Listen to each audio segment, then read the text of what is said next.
In this session, we will talk about the scientific method, intellectual discovery, and the classifications of research.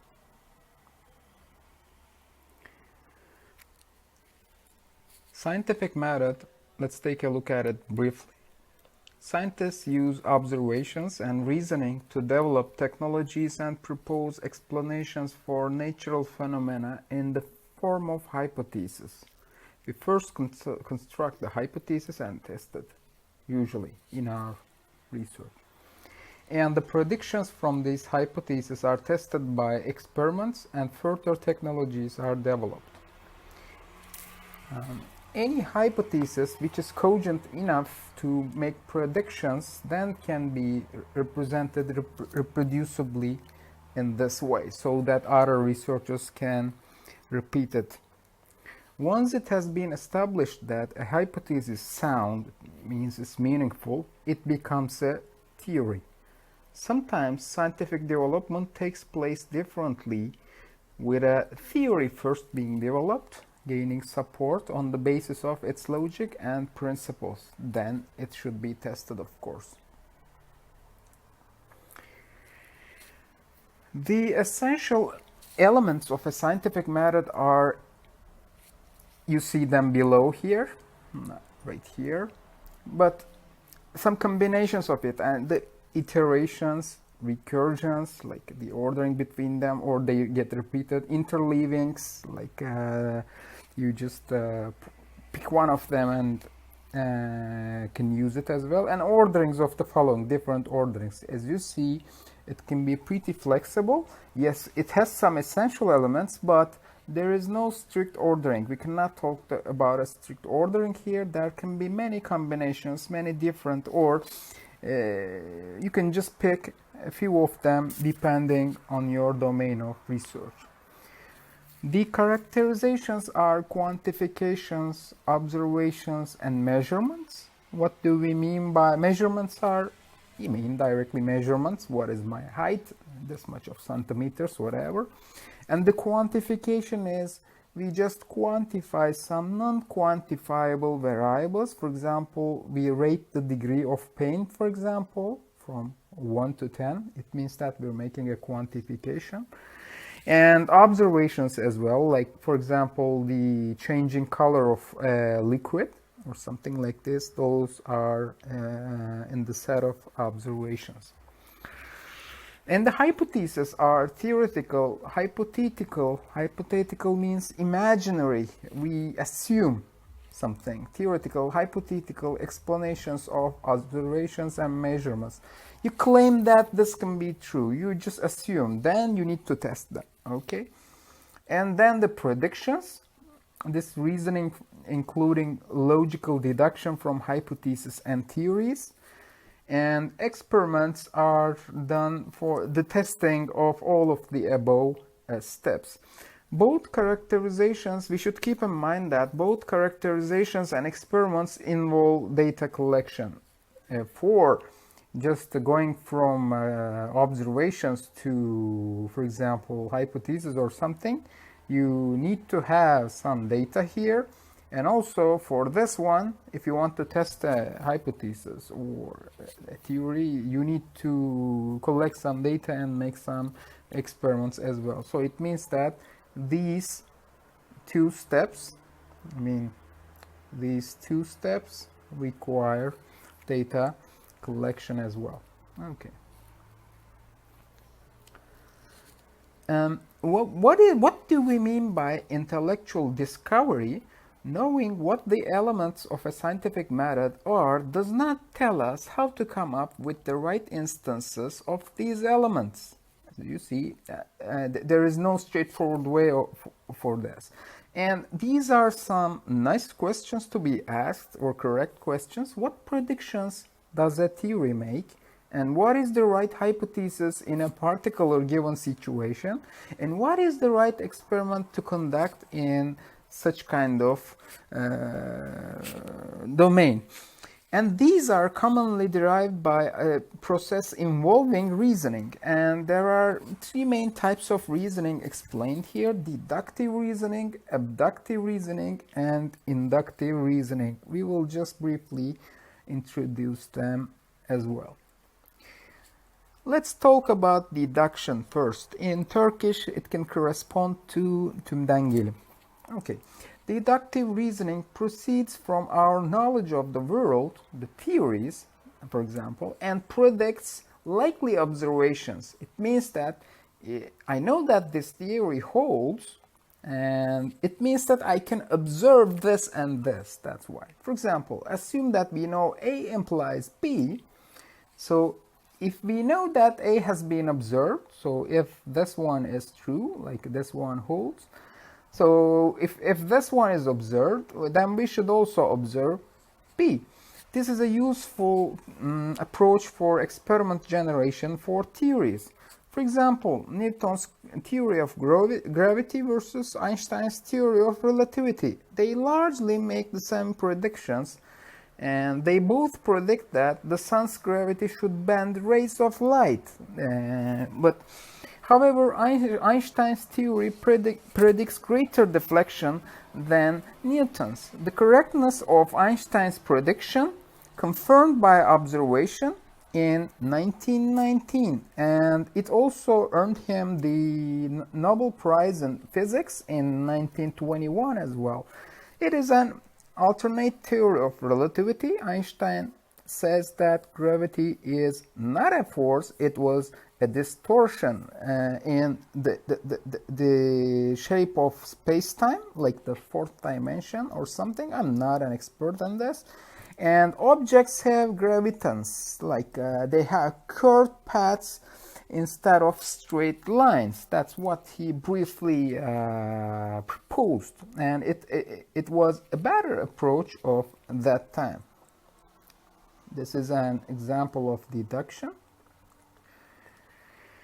And deductive reason is often said not to lead to new knowledge. I mean, because it's originating from theories. Okay, this implies pure mathematicians largely waste their time, if you have a thought like this. But of course, this is not the case actually, because it seriously underestimates this claim seriously underestimates the computational effort involved in deductive reasoning. You need to prove it. And we should keep in mind that most theories are undecidable. I mean, those are some hard computational problems. For example, we are seeking a yes or no answer, and you cannot come up with a yes or no answer, and sometimes the answers can be wrong. There is no algorithm that, even given infinite time, could determine whether a statement follows from a theory or not. I mean, some of them are undecidable. Thus, establishing that a statement follows from a theory extends our knowledge. In fact, it's useful. It's a very useful approach on its own. And what do we mean by abduction? Abductive reasoning proceeds from observations to causes. For example, if the phenomenon X is observed, among hypotheses A, B, C, and D, only A and B are capable of explaining X. We can assume that. Hence, there is a reason to assume that A or B holds as well. Those are potential candidates for X is happening. It requires a theory linking from A, B, C, D theories to X observation.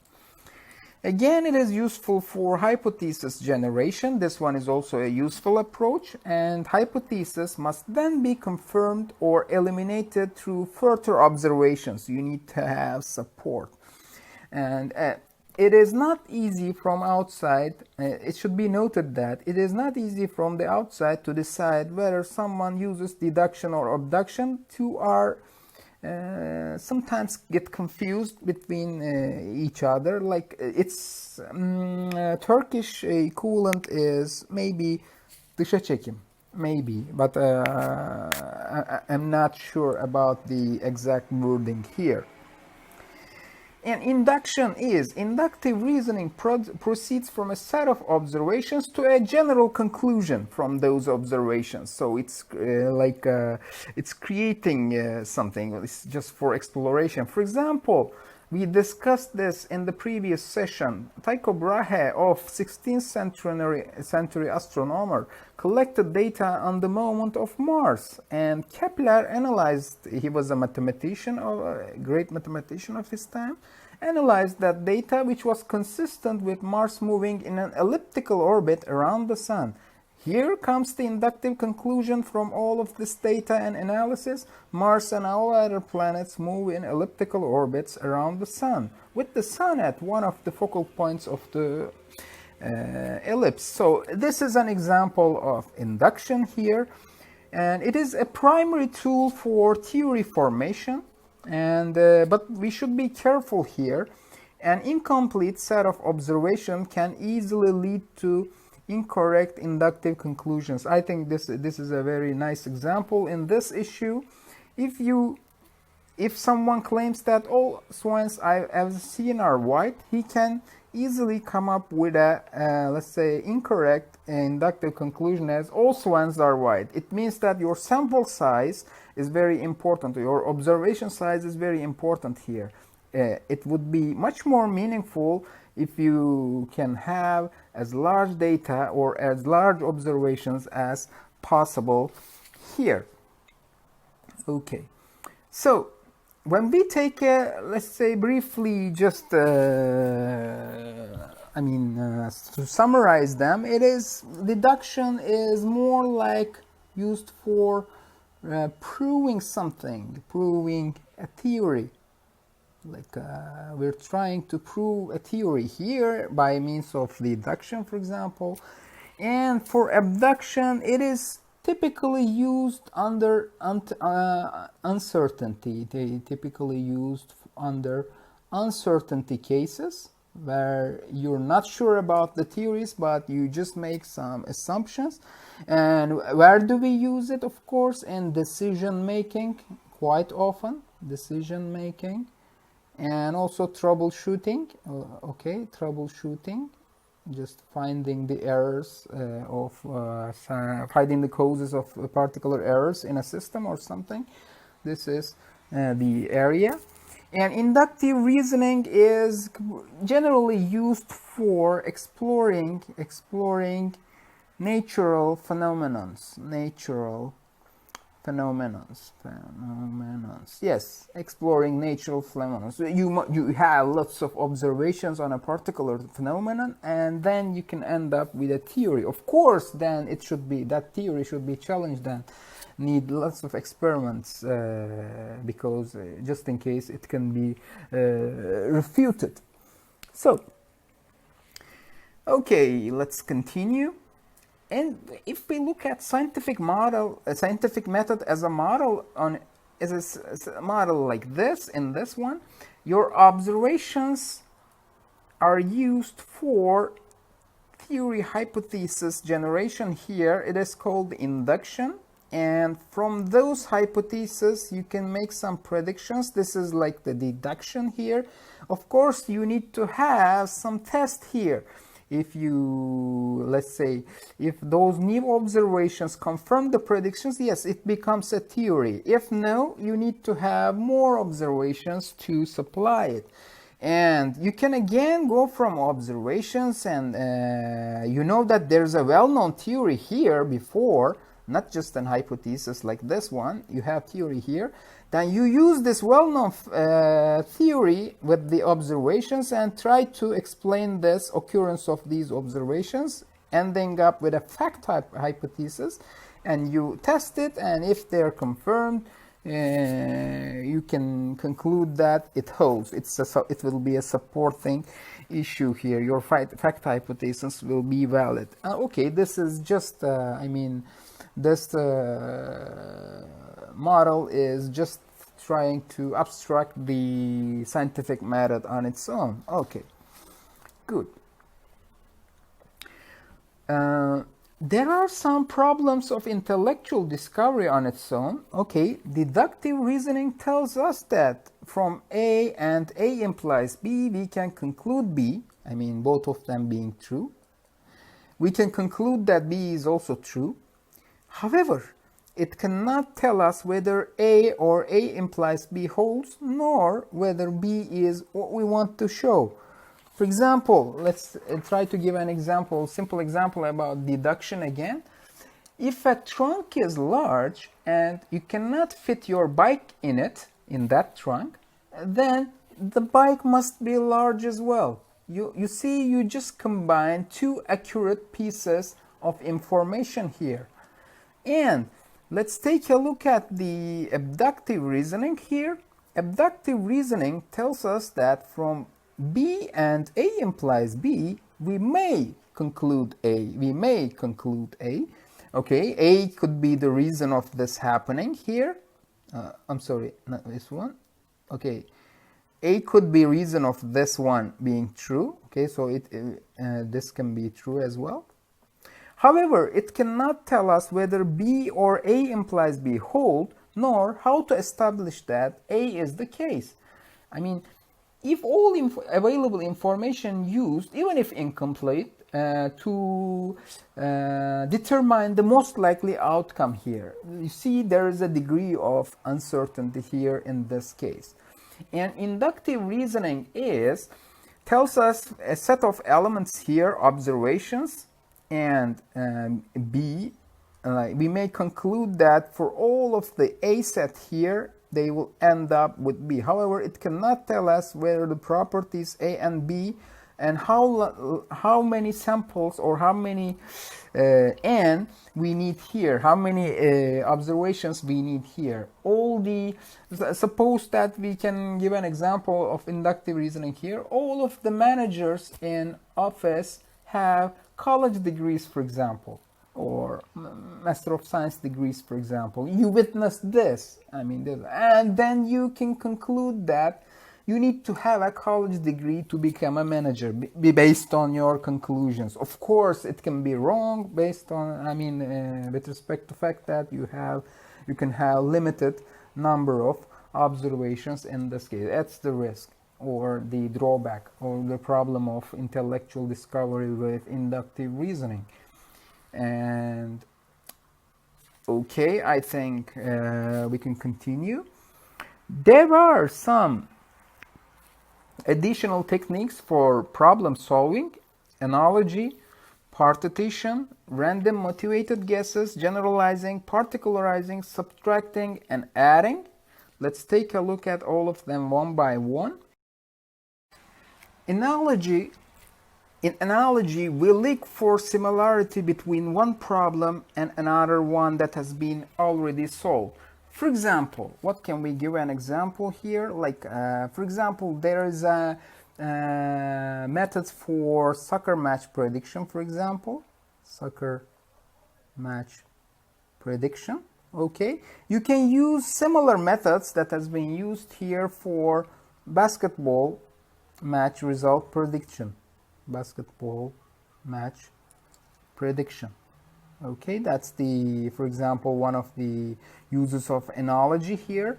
These are some additional techniques for helping us to solve the problems. Partition is breaking the problem into smaller sub-problems which are easier to solve, like the divide and conquer approach. And random motivated guesses is we try to guess a solution to the problem, then try to prove it correct. What can be an example of this one? For example, maybe the Monte Carlo method. Okay, you can look at it if you like. There are some Monte Carlo approach to problem. You just make some very random guesses and try to see if they satisfy the let's say acceptable region or not. We can check it. And also generalizing a problem. This is okay. Take the essential features of the specific problem and pose a more general problem. Suppose that I'm trying to find a solution for container placement problem in a port, for example. Container placement problem in a in a port that the containers are stacked there. And you can just convert this problem as a general problem, like a knapsack problem, for example, okay? A well-known knapsack problem. You can identify it like this, and it means that you're generalizing that problem for helping it to counter it or solve it. You can particularize a problem, look for a special case with a narrower set of restrictions than the more general case. You're just trying to go for the subset of a problem, or you can go for subtracting, drop some of the complicating features of the original problem. It is, I think, mostly done in Bayesian reasoning. We just try to focus on the typical, let's say, the evidences. Bayesian reasoning can be an example of this one, maybe. And adding, you can just add an auxiliary problem to your difficult problem. Okay, it will temporarily get more complex, but it will help you to solve it. It is just used in, I know from my logic design lecture that we use it for logical Boolean minimization. You temporarily make this, your expression more complex just for a while, then flatten your solution. It helps you to see more elimination possibilities if you make it temporarily harder by showing it as a, let's say, more difficult problem. Like I think these could be the examples. Okay. Now, if we want to classify the research process, the research can be classified from 3 different perspectives. Based on its field perspective, the position of the research within a hierarchy of topics. You can look at the research from this. For example, I'm working in artificial intelligence set, is a huge set, under this in automated reasoning, and under this first order reasoning, and under this decidability issues or problems, for example. And based on your approach, you can also classify the research methods that are employed as a part of the research process. For example, it could be a case study, experiment, survey, or proof, or how do you approach your problem here. Okay, this is another categorization. And another classification is by the nature of research. It can be pure theoretical, or review of pure theory and evaluation of its applicability, looking for application areas, or directly applied research. This area is what we do in our department mostly. Most of our master and PhD theses fall into this category, I guess. Okay.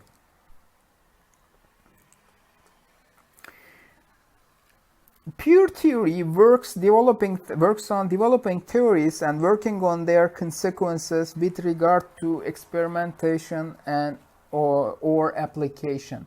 For example, number theory leading to cryptography, for example. Okay, this is just an example of this, number theory leading to cryptography. It can just work on theory, or like the Fermat's last theorem, for example. It was a conjecture done in 1637, and it has been proven in 1995. Like no 3 positive integers a, namely a, b, and c, could satisfy this equivalence for integers larger than 2. Okay, this was Fermat's last theorem, for example. It's a type of theoretical work, what we mean by here. And these are the red area that we're not very familiar in our department. Of course, you can work on this, but we have less number of, maybe in computer science departments, there can be more people focused on pure theoretical research. And the other ones are descriptive studies, reviewing and evaluating existing theories, including describing the state of art, comparing predictions with the experimental data. For example, what can be an example of this? For example, describe the characteristics of a population. Okay, like the gender or whatever. We're trying to define, we're trying to answer the question, what here, okay? We're trying to answer the question, what here? We're descriptive study, just to take a snapshot of what is going on. We're not focused on how, when, or why questions here. And exploratory studies are investigate an entirely new area of research, exploring a situation or a problem. It should be a new area. For example, quantum computing, maybe. Can it be? Yes, it's like a pretty new area, exploratory. And explanatory studies, explaining or clarifying some phenomena or identifying the relationships between things. You see, we are curious about how is this happening, because we want to explain here, like for example, the solar system that we discussed in the planets orbiting around the sun that we discussed in the previous session, for example. It could be an example of this one. And causal studies, assessing the causal relationship between things. It's in its title. Okay, it's trying to answer the question, or the most strong question, why? And normative studies are also very important, producing a theory of design or of other development, like recommendations, rules, standards, algorithms, advices, or other tools for improving the object of study. What can be an example of this? Okay, the study about philosophical studies about ethics, for example. Ethics is normative, you see? Usually normative and descriptive approaches are different. This is for like taking a photo, a snapshot of situation, but normative studies tell you what has to be done, what can be universalized, what should be, what should we be doing, what should it be, or something like this. They are called normative studies. There are also problem-solving studies. This area is what we do lots of work in our department and in our branch in computer engineering. Problem-solving studies, resolving a problem with a novel solution and or improving something in one way or another. We try to make such thesis. It's pretty common, such research. And development and application studies are pretty common as well. I have done a few applications like this, a few studies like this as well. It's focused on developing or constructing something novel. And we can also look at the research matters here. It can be quantitative research matters that you can measure, methods associated with measurements on numeric scales, you can measure them. They stem from natural sciences, used to test hypotheses or create a set of observations for using them for inductive reasoning, and accuracy and repeatability of these experiments has vital importance here. I think my PhD study was one of those quantitative examples. Okay. Qualitative research methods involve case studies and surveys. They stem from social sciences, and they are concerned with increasing understanding of a phenomenon rather than explanation. I mean, you're trying to understand just why is something happening rather than what question. And repeatability is usually a problem here, because you most probably will be working human data. And action research is pursues action or change and understanding at the same time in time. It continuously alternates between action and critical reflection. It's like a circle, feedback circle, while refining methods, data, and interpretation in the light of the understanding developed in the earlier cycles. Reflective teaching can be given an example of this one. You teach something, you take reflections, you update, like it's It's the circle goes on and on. And case studies are in-depth exploration of a single situation. It usually generates large amount of subjective data, and it should not merely report the data obtained or behavior observed, but attempt to generalize from the specific details of the situation observed. For example, a case study of open source software development. You should keep in mind that this type of case studies are often used in medical research as well. You see, a case study on a single patient, for example, lots of data about that patient, and there are lots of papers about case studies on, okay, one or few patients, for example, instead of hundreds of patients. There are lots of case studies here in medical domain.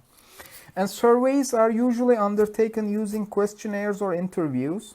But you should be careful that questionnaire and interview design is very important, that it has some scientific merits for this. Determination of sample size and sample elements is also important, okay? This is the sampling theory. This goes back to sample, and these are all like lectures or expertise on their own. I mean, whole different world in them, I mean, for sampling. For example, a survey on the popularity or on the use of programming languages.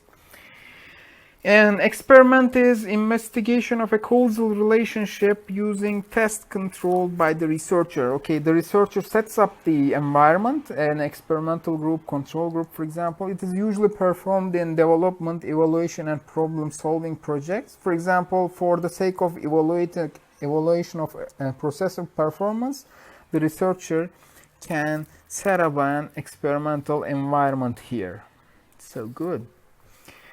What are the key elements of such an experiment? A precise hypothesis that the experiment will confirm or refute should be given. A completely specified experimental system which will be modified in some systematic way to elicit the effects predicted by the hypothesis should be available. Quantitative measurement of the results modifying the experimental system should be done. And use of controls are very important, control group, to ensure that the experiment really tests the hypothesis. And analysis of the measured data, like you can use statistical approaches here, like ANOVA, analysis of variance, whatever, whether they are consistent with the hypothesis. And finally, you conclude the report of the procedures and results so that others can replicate the experiment. So you need to publish your results as well in the, and these are the key elements of an experiment. And what are the key issues for questionnaires? You should determine the target audience, determine the most appropriate medium for this. Are you gonna do this on the internet or face-to-face or whatever? Achieving an acceptable response rate, you need to have lots of sample, you see, you need to have lots of data to make it more sound. And ensuring anonymity if necessary, usually this is the case. People feel more comfortable if they're anonymous or if they feel anonymous. And obtaining additional information about the respondents are also important to make some demographics or more detailed analysis later. You can come up with updated hypotheses in the end. And the questionnaire design should be also carefully done. Layout and size, it shouldn't be too long, it shouldn't be cluttered, okay, so that they can be confused or distracted, like the people getting surveyed. And the question types can include these type of questions: quantity or information, how many hours do you work, or something like classification, asking for gender, list of multiple choice. How do you keep informed by internet or by TV or by newspapers, whatever, and like multiple choice questions. And scale, how easy can you rate this from 1 to 10 or something.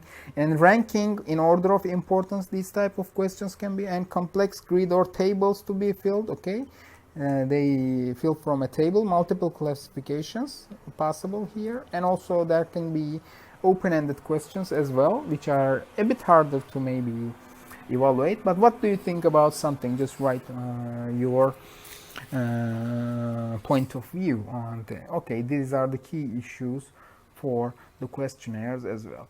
Okay, today in this session we discussed the scientific method, the intellectual discovery and classifications of research briefly.